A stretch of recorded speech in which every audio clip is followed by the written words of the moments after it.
Hey guys, thanks for tuning in. This is Optibotimus coming at you with another video review.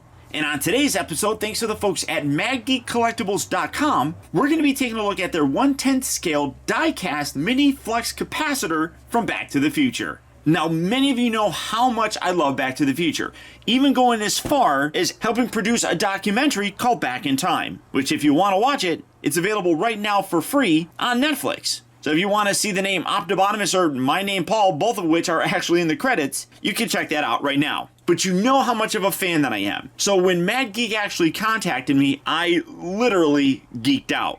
And we actually went back and forth talking about things like that, which was a really fun email conversation. But as I said, this is a 1/10 scale replica of the Flux Capacitor. For the package, you got a really cool image with the flame effect kind of going through here. I love how they actually got like some lightning and stuff there, showing the time displacement. You got the Back to Future logo. On the back, you can see everything that actually is included, as well as an actual size image of the capacitor itself. So coming in to take a closer look at it, this is absolutely terrific. The attention to detail on this entire thing really is quite spectacular. They put a lot of effort into making this as screen accurate as possible, even going down to replicating the little clamps here on the side that lock the window close on the actual prop. You can see the top section here says disconnect capacitor drive before opening, and then even on the window it says shield eyes from light. But what I'm really very impressed with is when you look on the inside, they nicely replicated the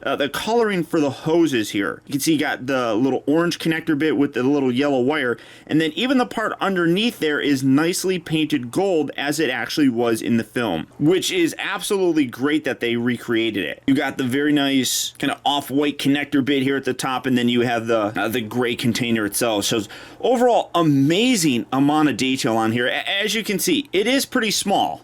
Bringing my tape measure, it is about 1.5 inches tall and roughly 1.25 inches in length. Width for it is a little bit less at about 3/4 of an inch. So you can see that it is pretty tiny, but it still displays very, very nicely, and actually can be used as a keychain. So what you would do is use the included hexagonal shaped little Allen wrench. You would remove all these screws, and then this piece right here slides out, and you have the replacement piece right here, which would then just slide back on. You would replace that, and now you have a keychain for it. And one thing that I like is because it's made out of die cast, it's fairly durable. The glass is actually a tempered glass, so it is very sturdy and scratch resistant, but obviously you do still want to be careful with it. But for me, I just think that it is a great display piece. Now, to actually charge it, because yes, it does have lights, you get the little USB, or it's a mini USB wire that obviously you plug in here, and then you plug that into a computer or something to be able to charge it. And then when you're ready to go, you come around here to the side and you got the actual button. So pushing the button,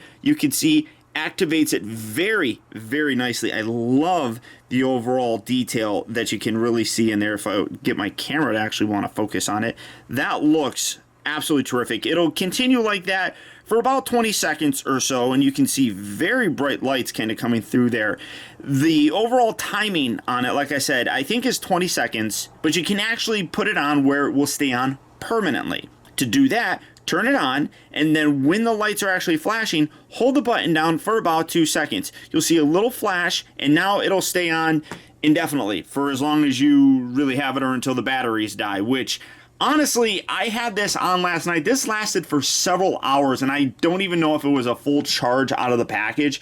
So just having it stand there was really very cool. The best part, though, is while it's like this, obviously this is just the standard kind of thing, but if you want to travel through time, you gotta flux it. So you push the button again, and it then pulsates a little, and blink, now you've traveled through time. And then it goes back and kind of goes through the little ready pose sort of thing. Then if you want to turn it off, you just push the button, hold it down for another 2 seconds, and then boom, it's all turned off.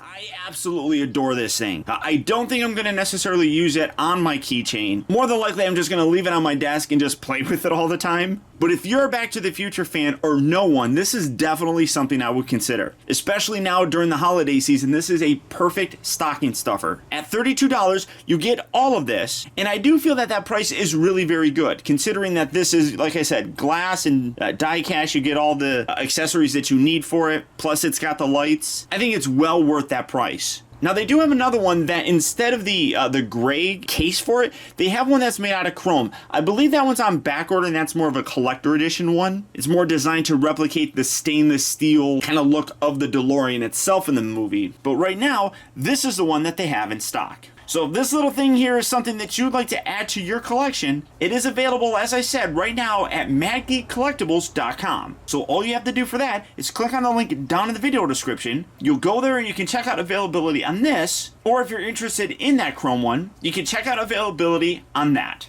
I'd like to send a very special thanks to the folks over at Mad Geek Collectibles for helping to make this review possible. But beyond that, guys, that's about it. So once again, I want to thank you for tuning in. Also, if you like this video, don't forget to please like and share it. It goes a long way towards helping me out. Also, be sure to subscribe in case you haven't already subscribed. That way you get instant email notifications whenever I upload a new video, and you never miss out on a future review of mine. And as always, until next time, be excellent to each other.